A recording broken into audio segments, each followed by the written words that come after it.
Hey, hello everybody, welcome. We're going to be starting tonight with our 2017 SoRhô and also following up with our 2017 Syrah. So tonight's tasting is a Rhône adventure. We're going to start down Southern Rhône. That's what SoRhô stands for, is Southern Rhône. And it's made up, its three principal grapes are Grenache, Mourvedre, and Cinsault. Tongue-in-cheek, a lot of people are familiar with, they know the term GSM, which is Grenache, Syrah, and Mourvedre. But this is what we call our GMC, Grenache, Mourvedre, and Cinsault. So where to start with this? First of all, is just the concept of the wine itself. And, you know, I'm kind of an adventuresome soul, and we make a lot of big red, bold red wines, Bordeaux centric wines. And I want to do something a little more interesting and a little different flavor profile. And so the Rhônes tend to be, instead of black fruit oriented flavor profiles, they're more red fruit flavor oriented profiles. Usually a lot more earthiness and spiciness to them. And so for me, there's always something fun in Rhône wines. There's always something fun to explore, find something different in different corners of your palate. And so for me, that's why we did it. Now, my original intent with the SoRhô was to actually also have Syrah included in the blend. The vineyard that these grapes come from is called StoneTree Vineyard, and I'll show you where that is on the map here in just a moment.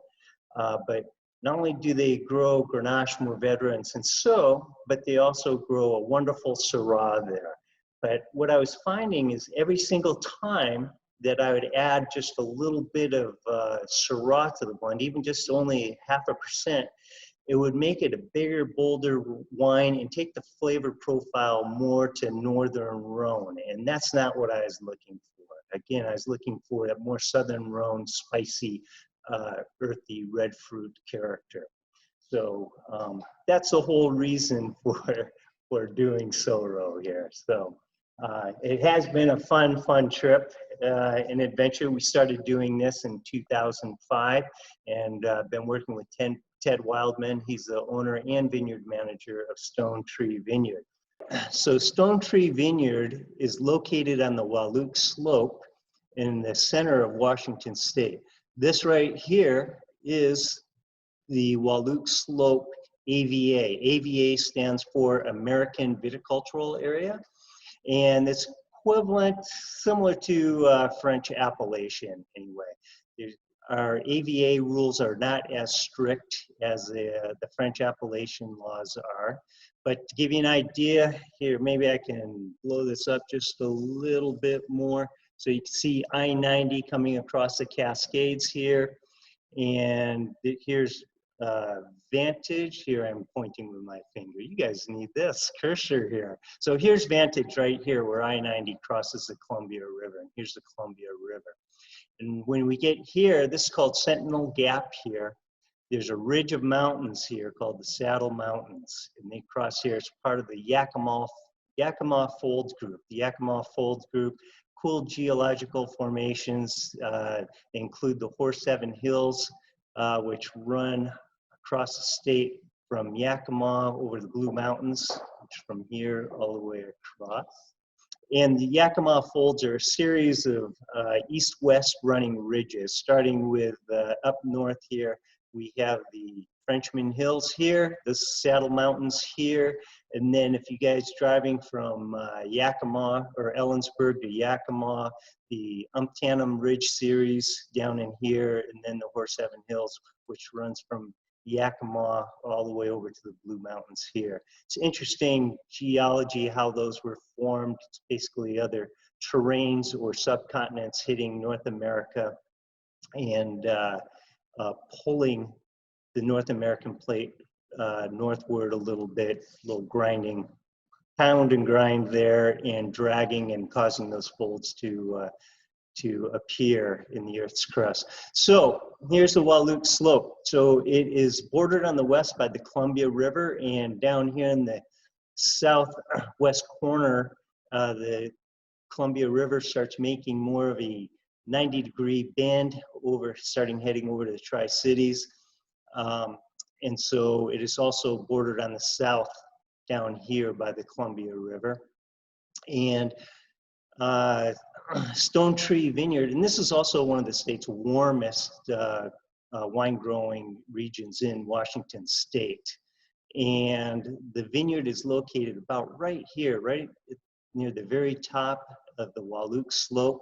It's the Walla Slope's highest elevation vineyard, and the slopes there are very sandy, or I should say the soils there are very sandy on top of fractured basalt. So it's really, giving these grapes, I'll talk about these grapes here in just a second, this is really a perfect climate for that. So like I say, anytime I added a little Syrah though to this blend, so it was originally intended to be 4 different grapes, which are all Rhône varietals. Just found it to be a little larger in character than, like say, what I was looking for. So anyway, tell you a little bit about the 3 different grapes. Cinsault, you'll find growing mostly down in the southern Rhône region. Cinsault, it's a very aromatic grape. It grows in tight, smaller, fairly small clusters anyway, but tight clusters. And it's a thin-skinned grape. And so it's really kind of susceptible to disease because of that thin skin. Because the thin skin, microbes and molds are able to attack the berries easier. So Cinsault really likes more of a drier climate and even a little bit of wind, and that helps prevent disease. And whenever you get a little bit of moisture with those tight clusters, the berries packed against each other, air can't get through there and dry the berries out if the clusters get wet. So, so it's important anyway that it has a drier climate and some wind to help prevent disease. It's a soft wine, very enjoyable, pleasant wine, and a little brighter fruit, red fruit characters, a lot of strawberry you'll usually find in the Cinsault. Grenache is kind of the backbone of Rhône, of southern Rhône. Grenache, believe it or not, is actually it's the most widely planted grape in the world. It originated in Spain, and now it's grown a lot anyway in France and in the southern Rhône area. And like I say, it makes up the backbone of southern Rhône wines. The fruit tends to be a little more fleshy, and the fruit character can be a little darker characteristic anyway than the Cinsault.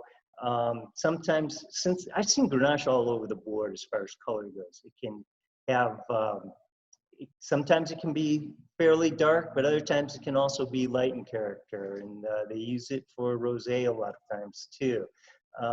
And it usually tends to be moderate in acid also. Mourvèdre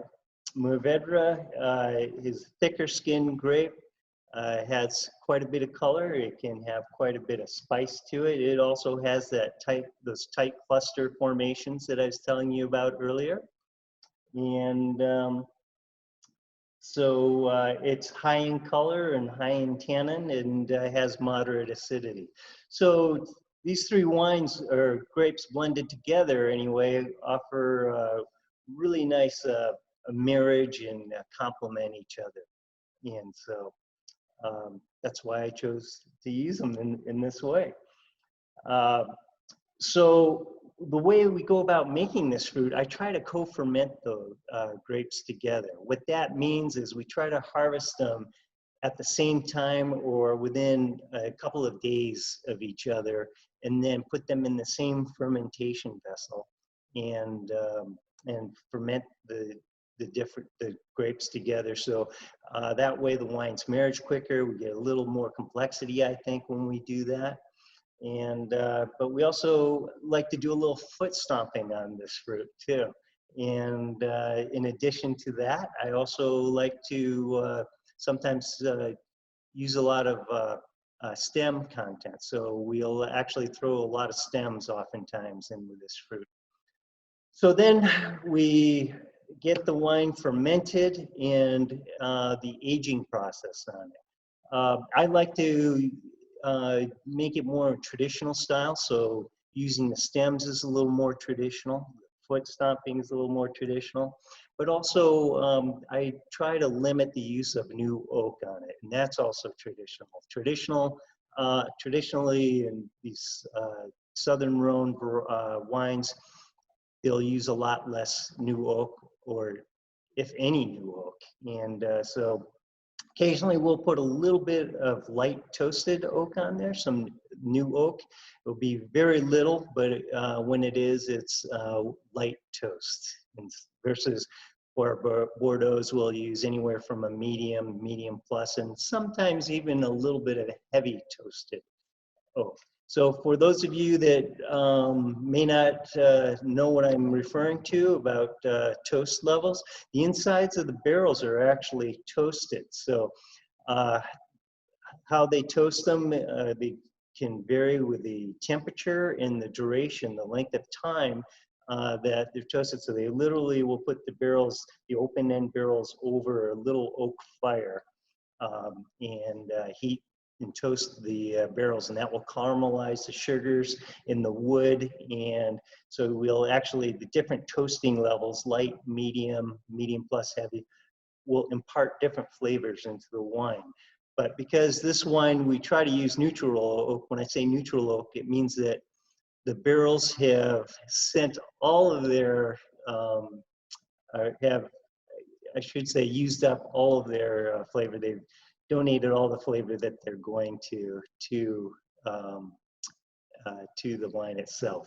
So anyway, so there you go. So there's the background and history of the wine and what the reasons why we do it, or make it. Again, the first vintage was 2005, and this vintage is 2017. So get into the tasting of it itself. Oh man, you know, I tell you, when I was doing the tasting notes for this, I was just having so much fun.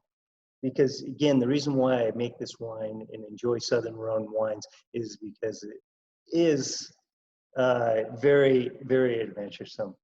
So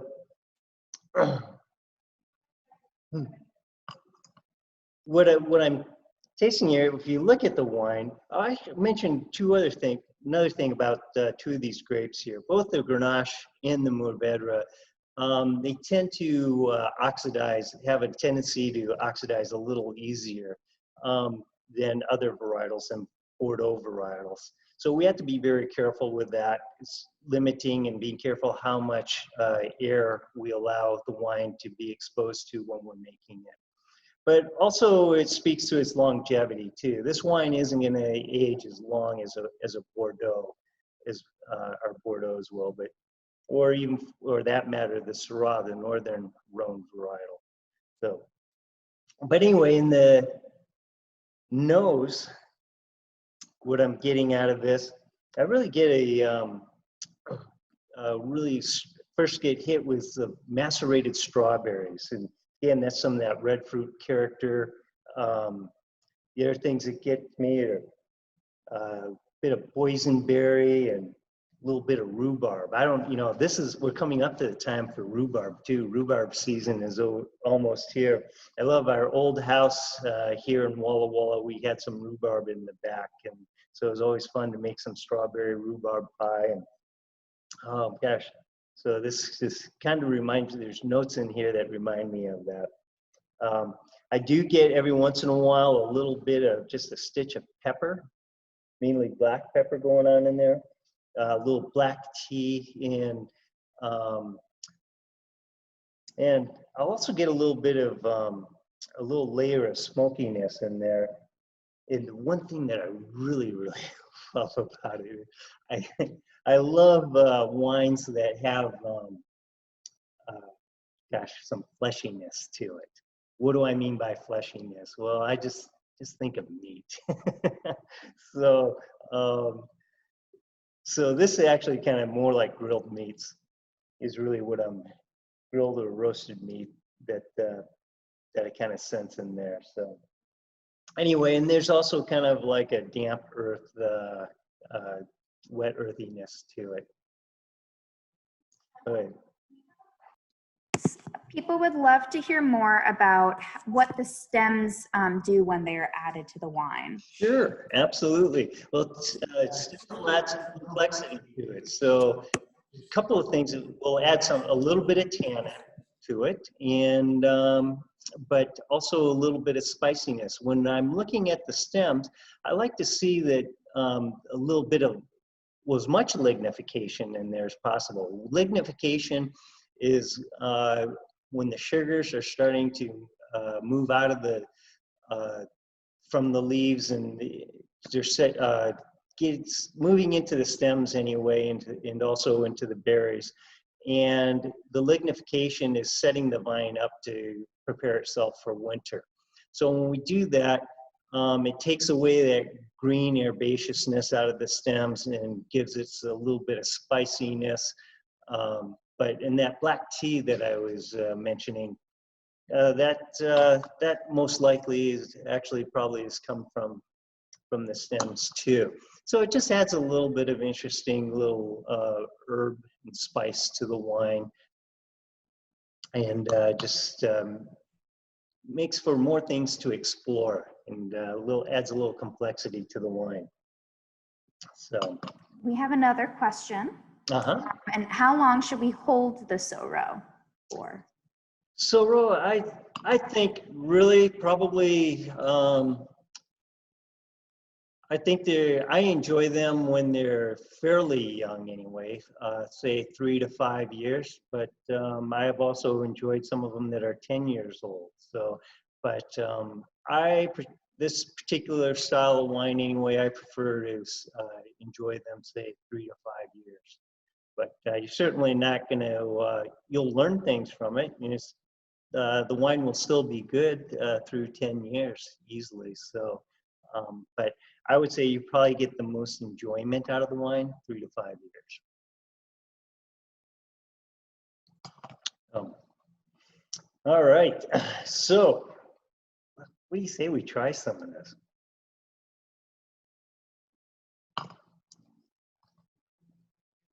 Oh man, it's kind of fun. There's actually a little hint of perception of sweetness to this wine. It's one of the first things that I'm noticing right now. But yet this wine is actually fermented 100% dry. I mean, there's so little residual sugar in here. It's actually less than 0.02 grams per liter of sugar in there, what we call residual sugar, which in winemaking terms is, this thing is bone dry. But the perception of sweetness actually comes from the alcohol.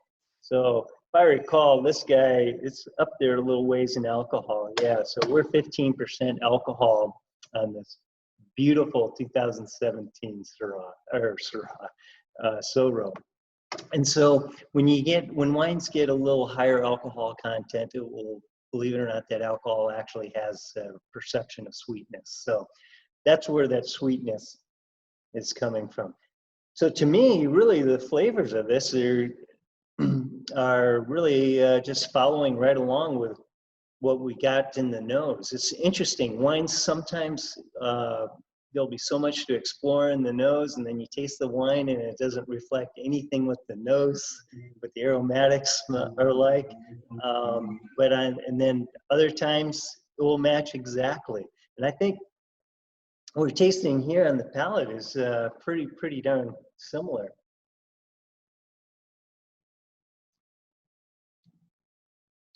Man.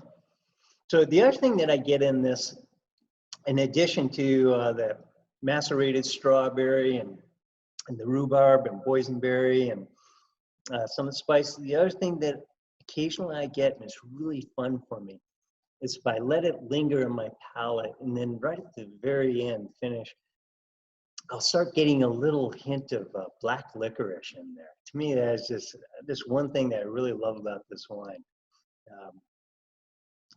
Man, I just get this little lingering bit of black licorice mixed in with the fruit. And there's also a tiny bit of salinity in this wine, too. So, man. So anyway, yeah, like I say, the StoneTree Vineyard is the perfect place for growing this. In fact, you know, I think actually with, I'll tell you a little bit about this vintage too. 2017 started a little bit late in the spring. It was a cooler spring, but then we had a very warm summer.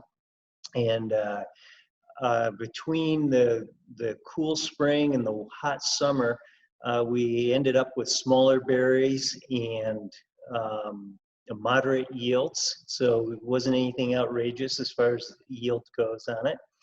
But then it cooled off a little bit in September, just like what we want to see. So, yeah. Well, the tannins on this, you know, the tannin structure on this, the mouthfeel is so soft on this, right? So that Senso really helps mellow out the tannins of the Mourvèdre. The acid on it is very moderate. There's, I don't see high acid. I'm not getting high acid content in this wine. And all in all, it's just a very nice, pleasant, soft drinking wine with a little bit of spice and earthiness to it. Man, oh man. Well, do we have questions, more questions about the SoRhô? The question is, what is my favorite SoRhô vintage? I tell you, the 2002 was really exciting. That was our, the 2005, that was our very first one. However, the character of that was not exactly what I was after. The 2005 was a very bold, more in your face. It was kind of more the type of character I was trying to get away from, to tell you the truth. But it was a very interesting, fun vintage from the standpoint that it showed more towards black fruit flavors going on in it, but it had a real fun earthy and fleshiness to it that just made it just really unique and exciting. I think the 2016 SoRhô, that is one that I'm really hyped on, and also this 2017. I think both 16 and 17 here have just been phenomenal. So yeah, you know, what's for me, it is so far away from where I thought I was going to go when I started winemaking. When I started winemaking, I thought we'd be Bordeaux centric, but here we are having fun exploring Rhones. And not only that, I'm going to throw something out there. If we ever get out of the shutout environment, next year we're actually we're taking a trip to Rhône. We're going to go explore a winery trip, a REININGER Winery trip to the Rhône Valley. So you're all invited to join us. So you can contact Abby here at the winery if you're interested in going. And when that's in May, I forget the exact dates.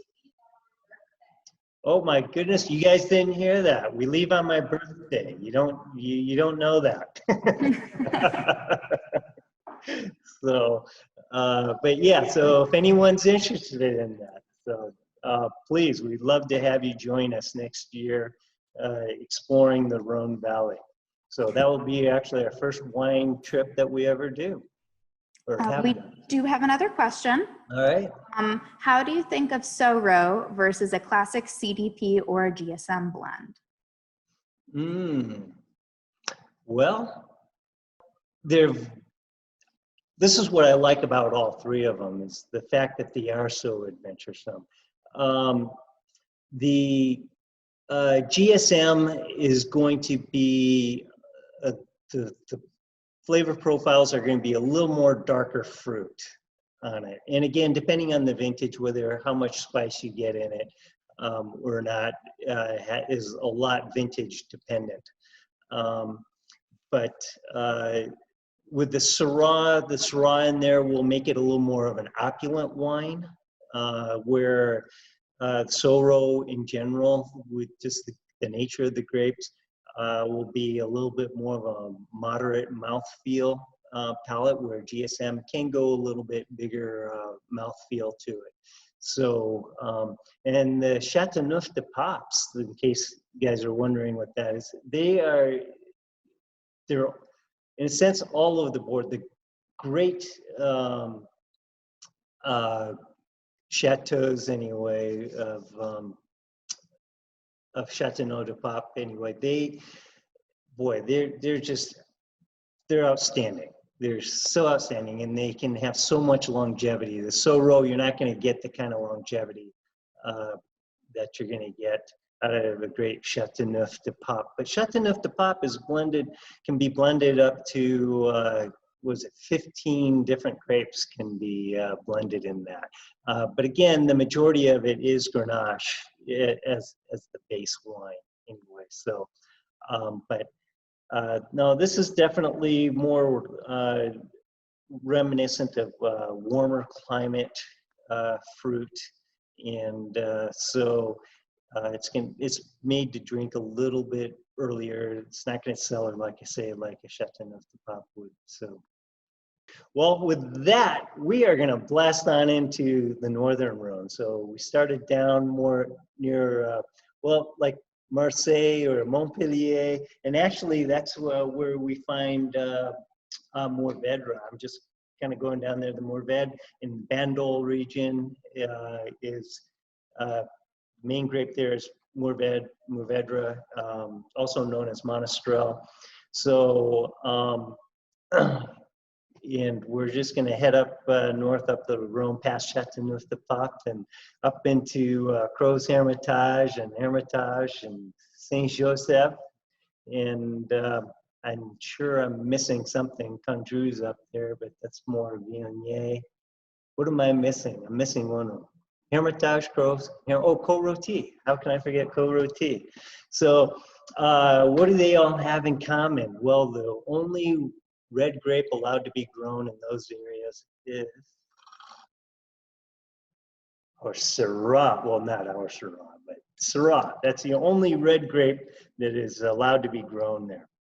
So I have to pour myself a little Syrah, but let's talk about Syrah. Syrah is such a wonderful grape. You know, it really, up until about 1970, 1980, really didn't have much of a world stage presence. Where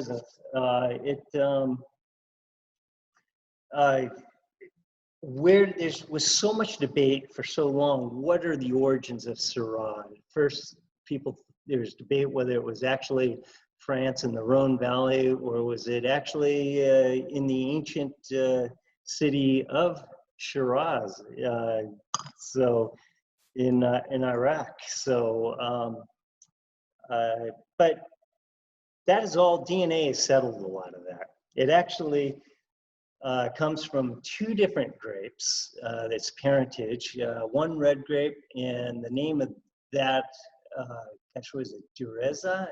D-U-R-E-Z-A. My memory counts for anything. And the other one was a white grape, and that one is gosh, my French is so poor. Mondeuse. So M-O-N-D-E-U-S-E. And that's actually a white grape. And both of those were some pretty obscure grapes. They're actually grown in the Rhône region, and so that's where they believe it came from. So it actually goes back as far back as the Romans, anyway, as far as being able to find the Syrah grape. So, but other than that, so DNA has done wonders for us in the world of trying to figure out where grapes come from, and it's so untangled a lot of mysteries anyway. So, but you know, the Rhône and Syrah really wasn't until about the 70s or 1980s where really started getting a lot of recognition, and the popularity of it really started growing. Originally, it hit the United States, gosh, when was it, Abby? Like 1878 down in California, and then phylloxera wiped it out, and then it kind of returned again right about the turn of the century, about 1898. Back to Syrah. So again, the great wines of northern Rhône are made of Syrah. They do allow up to 20% Viognier to be blended in Syrah, and you usually see that more in Condrieu. Syrah the Viognier can add some wonderful floral aromatics to it, and can help also soften the Syrah a little bit. So where do we grow this here? This is from the Walla Valley, and this comes from Pepper Bridge Vineyard, which is in the center of our valley, and also Seven Hills Vineyard, which is on the Horse Heaven Hill, so higher elevation. It's at the very south end of our appellation. And I think you all know where Walla AVA is, so I won't flip over the map there on that. But anyway, we did in the Pepper Bridge, sometimes we like to co-ferment the Syrah with Viognier skin. So we don't blend Viognier wine in with it, but we will co-ferment it if Mother Nature allows us the opportunity with Viognier skin. So what we've done with the Viognier, we've harvested the Viognier, we bring it to the winery, we'll whole cluster press it, take the juice that's pressed out of the grapes and put that to tank, and then we'll open up the wine press. This is all before fermentation on the Viognier. And we'll open up the wine press, and we'll take out the pressed clusters in there, and we'll hand strip the clusters from the stems and put it in with the fermenting Syrah. This particular year, the Viognier was delayed in harvest anyway. It took a long time to ripen. So we were only able to get it in at the very end of fermentation on the Pepper Bridge Syrah. We harvest the Seven Hills Syrah first. And I'm actually going to back up just a little bit and talk about Syrah in relation to the vintage itself. Again, I mentioned that it was a cool spring, very hot summer, and then the fall started to cool off a little bit. Well, in 2017, we had quite an anomaly happen. Anomaly we'd never seen before, and that is we harvested the Syrah on the very same day that we harvested our Merlot at the Seven Hills Vineyard. We'd never seen this before. Syrah typically will be harvested a week to 10 days after the Merlot. Now, why did this occur? Well, it occurred because of the very hot summer that we had. Syrah has a very interesting characteristic to it, where most grapevine, well, all grapevines except for Syrah will actually shut down in hot periods during hot temperatures. So when the temperature rises about 95, 98 degrees plus, what happens is there's stomata, which are little pores on the bottom side of the grape leaves, and that's where respiration takes place. And in an effort to conserve moisture, the grapevine will close the stomata so the respiration ceases, therefore photosynthesis ceases. And the plants will not open up those pores again until the temperature comes back down. And so during very hot periods, the grapevines will actually shut down. There's no sugar production happening when the temperatures get too hot. Well, Syrah doesn't do that. Syrah just does not shut down the photosynthesis. It keeps producing it. So what happens in years like this is that we'll get early sugar ripening in the Syrah. And then we have to play catch up with the ripening of the phenolics. What are phenolics? Phenolics are the color. Phenolics are the flavors. Phenolics are the tannins.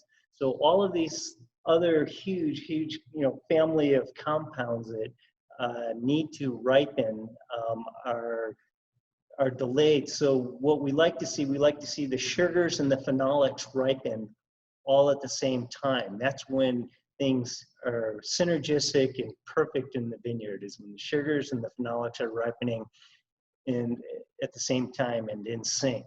Well, in years like 2017, where it got real hot, we had early sugar development in the Syrah, and then so we had to wait. But sometimes as a winemaker, we have to make decisions. Gosh, if we wait too much longer, the sugars might just be, through the roof and way too high. So anyway, so that's why the Syrah was early.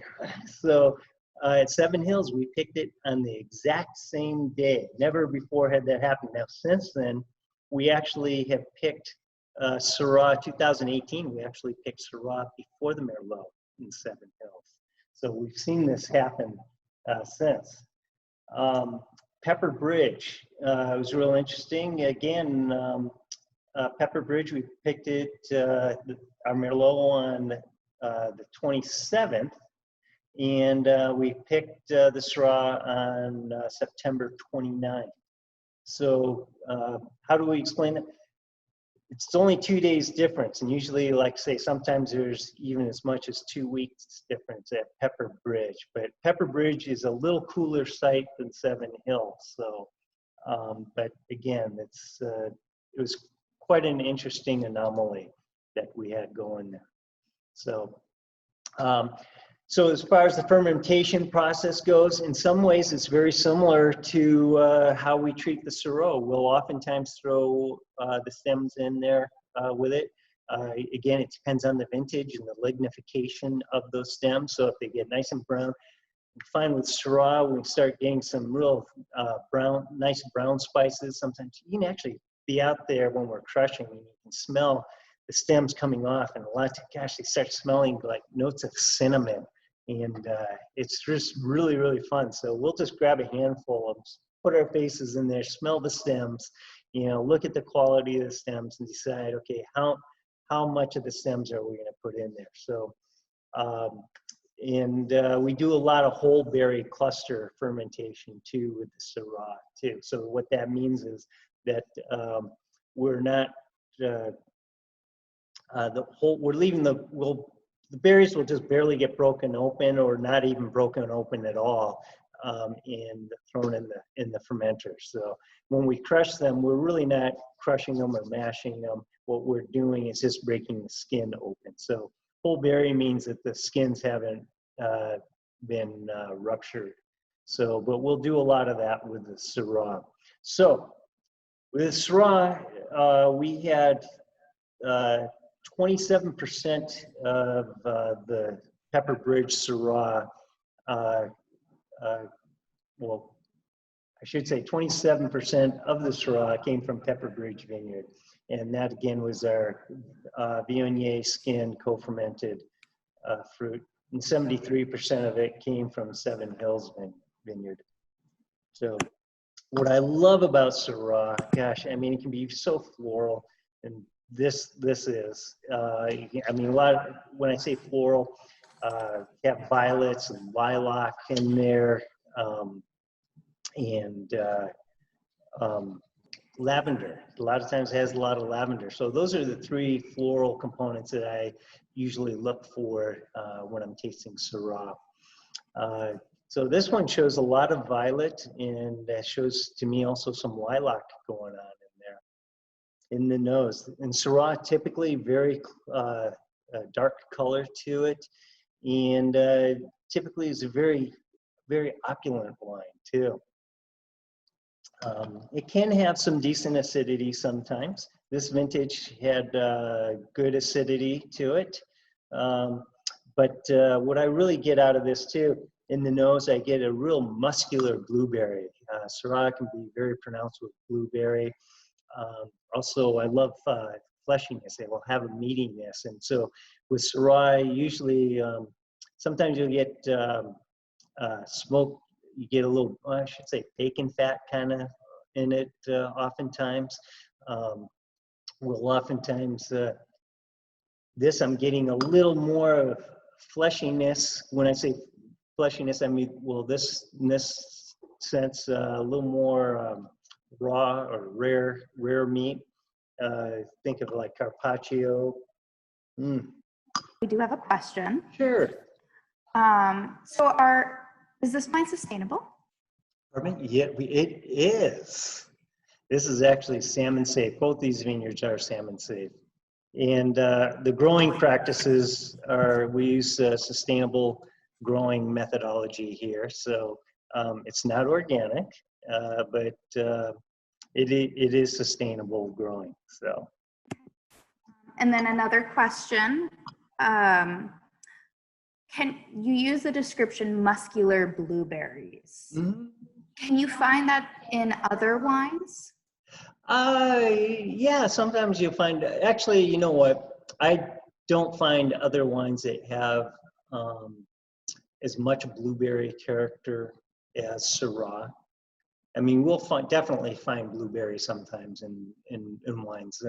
Even some Bordeaux's, I've seen a little bit of blueberry, but mostly, no, Syrah is, from my experience anyway, is really, when I think of blueberries, I think of Syrah.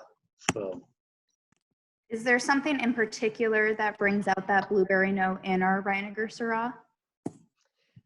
You know, I think it's more of indicative of just the flavonoids and the phenolics from it. You know, it's really interesting now, Chapoutier, their Syrah, they're famous for their Syrah. They have a blueberry farm, if you will, right above it, and right above the vineyard, and it's famous for blueberry. And they wanted to, years ago, they expanded their vineyard, and they decided they'd tear out all their blueberries.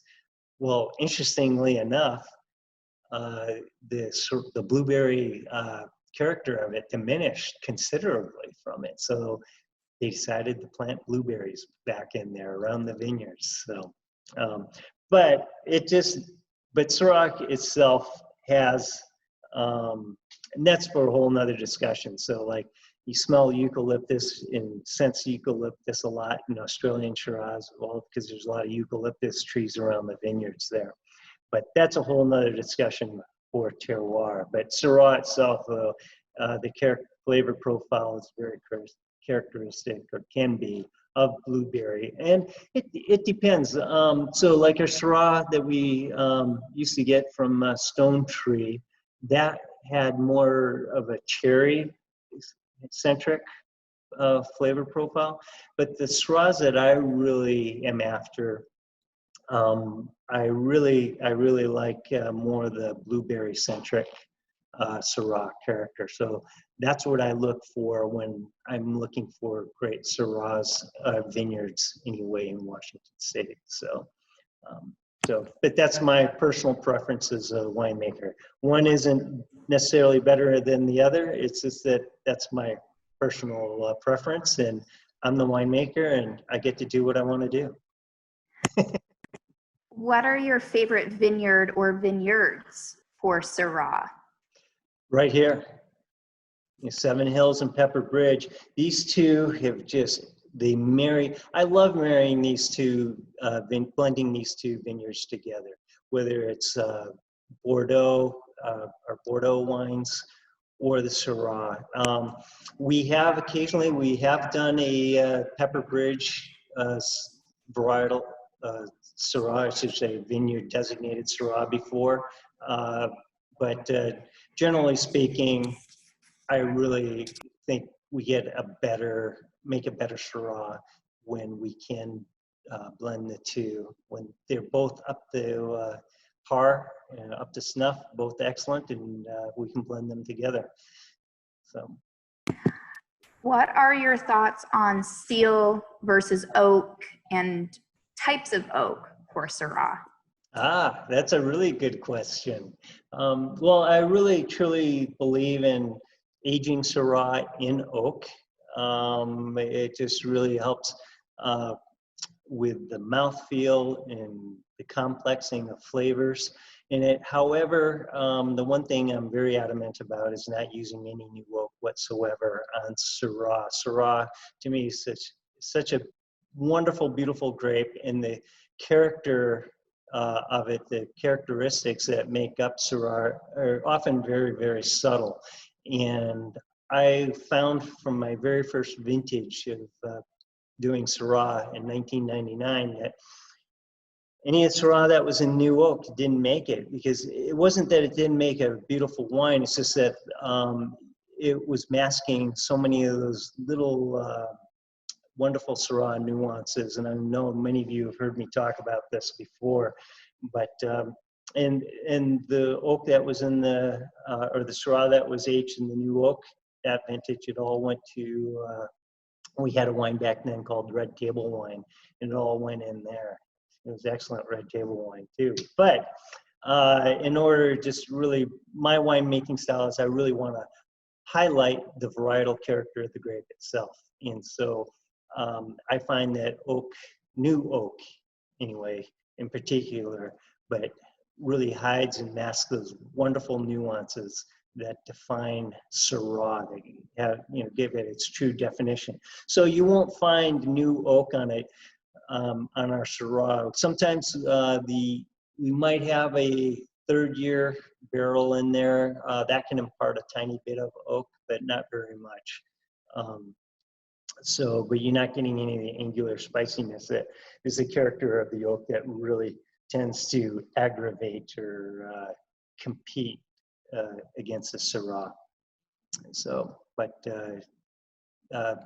like I say, our barrels are neutral, and if we have third-year oak on there, it's for logistic reasons. I try very, very hard not to let any new oak get on. So, and third year isn't new oak by any means. So, I know you talked a little bit about the vineyards, but what would you say is the big difference between Reiniger and Helix Syrah, since we have some people drinking Helix tonight? oh yeah, good question. Sometimes there's some vintages where, gosh, I want to say our last Helix Syrah, I want to say that, yeah, the 14 was really very similar. I think that was the most similar I've seen it. But oftentimes the Helix will have a little more of a cherry profile in it. And sometimes I think the tannin structure in there is not quite as soft and round as the Reininger Syrah is. But I always find that the blueberry and meaty character is always very pronounced in the Reininger Syrah. So one's not better than the other. It's just more of what style of Syrah that you prefer. But we actually make them usually in similar styles. The Helix usually doesn't get any Viognier co-fermentation. Once or twice it's gotten a tiny bit of Viognier co-fermentation in there, but if we've had some Viognier skins around, that would be appropriate. But so yeah, but usually it's like I say, a little more cherry oriented in the Helix Syrah versus the Reininger. And for both Reiniger and Helix, how long do you recommend aging Syrah? Oh, wow. Syrah's an interesting one. Syrah can last, 15, 20 years.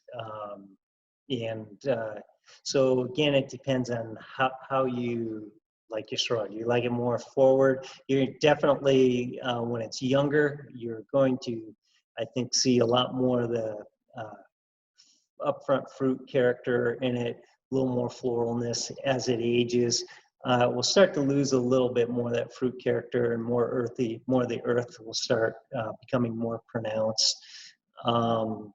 sometimes the floral notes will drop out a little bit too, more with age, and but they can be awfully gorgeous too. So I mean, I like their Syrahs when they're aged.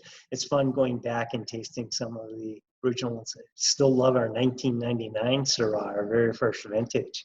That was a spectacular one. So yeah. Has there been a favorite year for Syrah in the last 15 years? Oh gosh, yeah, actually, well, 1999, as I mentioned, was excellent. One of these, I'm going to have to about talking to this wine here at some point. But anyway, yeah, obviously our 2013, absolutely wonderful killer Syrah, and actually this 2017 reminds me a lot of it. 2013 was the year that it won the Cantor Magazine World Wine Award, won platinum for Best North American Syrah. So there's only one winery or one wine in the world that gets that, and gosh, I don't know how many wines are at that. 300,000 wines or something? I think, yeah, and there were, I want to say, in the 300 that actually got just between like gold medal, silver, or gold, bronze, silver. Yeah. Well, there's only one platinum, and we were honored to actually receive that distinction. And I think, gosh, what was it? Abby was saying, this is one, you know what, I'm embarrassed, but this is one I didn't even know about. The 2014 at that same place, it took a bronze at that, actually scored just as high as the 2013, but it took, was it, I'm sorry, that guy, yeah, anyway, that guy had the same score, but I think, well, anyway, I think it might have been bronze. But anyway, our 2016 Syrah took a gold medal at that competition. It's the world's largest competition. Decanter, and you know, they obviously claim it as the world's most prestigious competition. So, but yeah, so 2013, 14, the 16, 17, they're all pretty damn spectacular Syrahs. So. And just as a little teaser here for you too, I'm not going to tell you what vintage, but we have we've held back a few barrels of a very special Syrah anyway. And so we're going to be releasing that. When is that? October? Is that when that's coming out? So October anyway, you'll be hearing more about it. And so give you something really special to look forward to. Well, back to Syrah. We digress here. So, boy, I think we just talked about the nose. Actually, I didn't even get through talking about all of the nose too. Some other fun things that's really indicative about Syrah too. A lot of times you find stone fruit in there, so like peaches or apricot, and so I actually in the nose of this, I'm getting quite a bit of stone fruit character in there also. Man, so and it's fun too. You're getting the kind of loamy character. So loam, you know, it's really, I'm going to digress again here just for a second too. You know, a lot of people think of our soils here, what our soils are.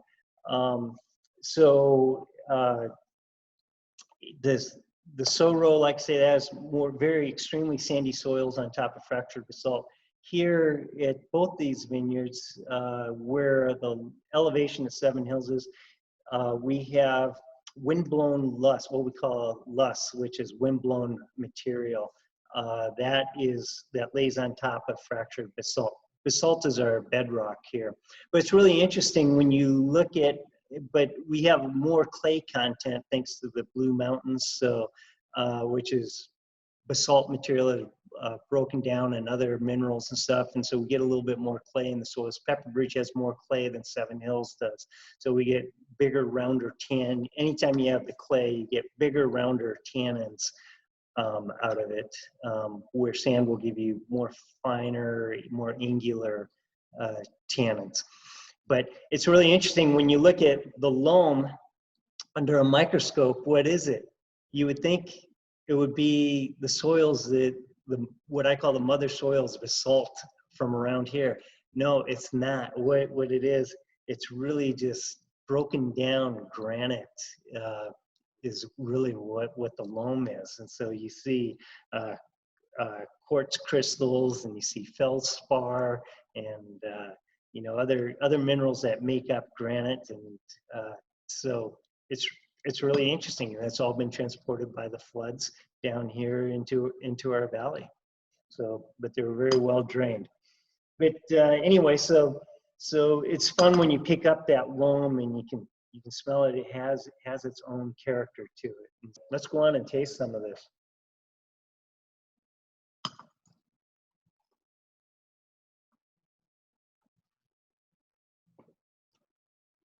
Man.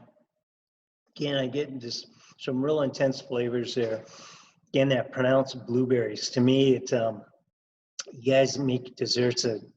Think of blueberry reduction sauce.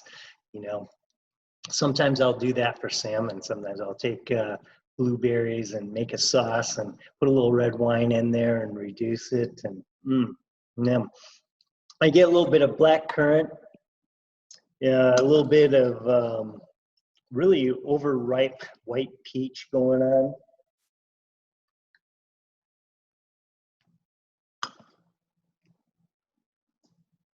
And sometimes I get kind of a hint of little olive tamponade going in there, a little black olive kind of stuff going on with it. So, and again, just some of that Carpaccio. You know, God, I love Carpaccio. So you think I was making Sangiovese here or something. So we'll call it steak tartare. How's that? Steak tartare. Seeing how it's Syrah. So yeah. Sometimes Syrah has been, or sometimes we've seen a lot of little like bacon fat and type flavors in the Syrah, when those years where the Syrah is a little more reduced. That's kind of a winemaking term. Reduction is the opposite of oxidation. And so reduction, I try to avoid, Syrahs are very reductive wine. And so I really try to avoid, we painstakingly try to avoid reduction in our Syrah. It will reduce very easily. But by doing that, we keep those fresh Syrah characteristics showing in it. The reduced flavor, reduction, it's another winemaking style where you don't do a lot to it, and you don't stop it from becoming reduced. And that's where you get these real funky H2S. And when you talk about funky Syrahs and stuff, that's all very reductive style, and just letting the wine pretty much be. And so you start getting H2S, kind of burnt match is what H2S is. If you take a match and blow it out, and then those flavors can turn into some really funky, interesting flavors from there. So, but again, we're just really trying to show off the grape and the grape characteristic and fruit itself. And so we make a very, what I want to say, fresh, non-reductive Syrah, and to really show the true varietal character of it. So yeah, just to share a story with you, just the difference in styles. One time we had a Syrah here that got very reductive, and Raul, our assistant winemaker, and I were, oh man, how did we let this happen? And We worked, it took us about 6 months. We just, maybe even longer, 9 months, just worked on this wine, trying to clean up the reduction in it, and we finally did. And we went to this Syrah tasting here in town. It was a blind Syrah tasting. And there's one wine, and we tasted it and looked at each other. This is exactly what that wine is that we worked on forever, you know, trying to clean up. It tastes exactly the same. It was very reduced. Well, anyway, I obviously don't know much because that wine ended up being a 99-point wine. But anyway, so I guess maybe if we didn't put all that work into it and trying to clean it up and bring the Syrah back, we would have saved ourselves a lot of work. So anyway, Okay, so one of our questions was, what is your favorite characteristic in aged Syrah?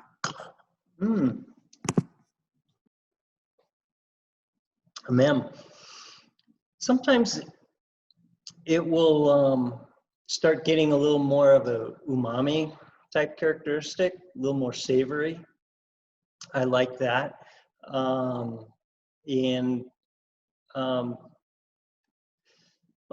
Sometimes get a little more, I don't know, the smokiness in it will get a little more pronounced. So those are the things that I like in aged Syrahs. But all in all, though, I think I have to admit, I like that for the exploration part of it, but I think I kind of like more and more, I like more of a middle-aged Syrah. So when this to me is wonderful right here. It's showing a lot of fruit. It's not showing any age in it really whatsoever. And I absolutely love this. I love a fresh Syrah when it's like this. And I also like it where it's starting to show a little bit of age. But I also love aged wines just for the aged Syrahs for the exploration part of it. But as far as the pure enjoyment and enjoying the Syrah varietal character, I like it, say, from where it is right now to, let's just call it middle-aged. So that's my favorite. Syrah is also really interesting. We hear about bottle shock. A lot of times Bordeaux's will go into bottle shock immediately. Sometimes it will only take a month or so to come out. Sometimes it'll take a year and a half, 2 years to come out of complete bottle shock. Syrah is really interesting. We'll put it in the bottle and oh gosh, most of the time it will just be beautiful, gorgeous for about 3 or 4 months. And then all of a sudden it will just shut down and it will close up. And sometimes it will just stay that way for maybe 2 or 3 months, 6 months. I've seen it though last for about 2 years though too, before it started to open up again. So wines all have their personal characteristics. 17 vintage, the SoRhô and our Syrah, I think are absolutely wonderful. They are really shining. It's interesting, the Bordeaux's, on the other hand, have really taken a long time to come out of that bottle shock. So to me, they're just starting to wake up right now. And it seems like every month they're displaying more and more of what I remember them be, pre-bottling. So, but that's the style of wine that we make, a little more traditional. And so that's what we get. Still there. Okay. And then we have another question. That is the side Viognier, which we co-ferment with Syrah. Are there other varietals that are common to blend with Syrah, or that you would be interested in playing around with in the future? I've seen Syrah blended with everything. We make a wine called Pomasha, our Helix Pomasha, and we've been making that since 2002. In fact, that was our first Helix wine that we made, and that's Bordeaux blended with Syrah. And in Washington State, you see a lot of it. There's I know some wineries, they might not see it on their label, but you'll see they have Syrah blended with their Merlot. They have Syrah blended with their Cab. And they just blend a little bit of Syrah with everything, just simply because it is such a rich, opulent wine and just real intense character to it. It's really funny. Syrah can be a more challenging sell also. When I go back east, when we first started selling wine back there, it was so funny, like in New York City, people would say, oh, I don't like Syrah. And I'd ask, well, what type of wines do you like? And they say, oh, well, I love French wines. They say, well, do you like Rhônes? Oh, yeah, I love Rhônes, you know, Hermitage, you know, Côte-Rôtie. And I said, well, that's Syrah. It's, you know, most of them are 100% Syrah, or maybe a little Viognier in there. So it's always been a challenge. Syrah is an absolutely gorgeous grape, and some people either you love it or some people don't care for it. But I think it's one of the most gorgeous grapes on earth. I put it up there with Cabernet Sauvignon, with Riesling. You know, it's well, like I say, it's my favorite. It's just as a varietal grape.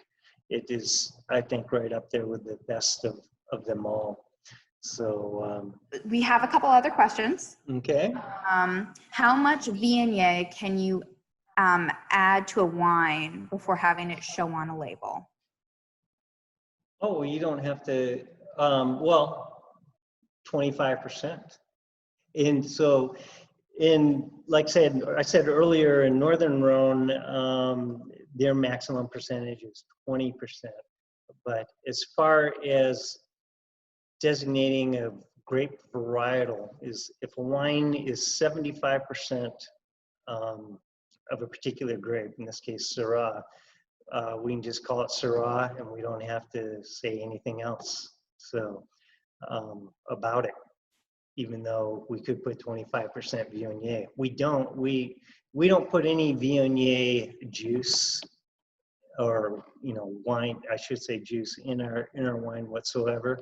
It is just, we strictly do it by the skin. So all the juice has been pressed out of it, and so that's how we introduce our Viognier character, if you will, to the wine, is through co-fermentation with the skins themselves. So, do you have food pairing suggestions for both the SoRhô and the Syrah? yeah, that's another great question. And both these wines, Rhône varietals, or Rhône wines, I should say, whether they're northern or southern, they are the most, so probably they're right up there at the very top, most versatile red wines around. Any kind of meat, pork, chicken, sausage, grilled meats, braised meats, you name it. Syrah, I love Syrah with salmon. Even Rhônes, the Syrah or the SoRhô goes well with salmon. Just depends on how you prepare it. Something that's a little more savory or something, I might go more with the SoRhô. I mentioned that blueberry reduction sauce, throw some herbs in there and reduce it, and have yourself a glass of 2017 Syrah with salmon with blueberry reduction sauce on it. It's one of my favorites. I do it with raspberries also. So yeah, grilled meats, you name it. They're both so versatile. And they also with cheeses.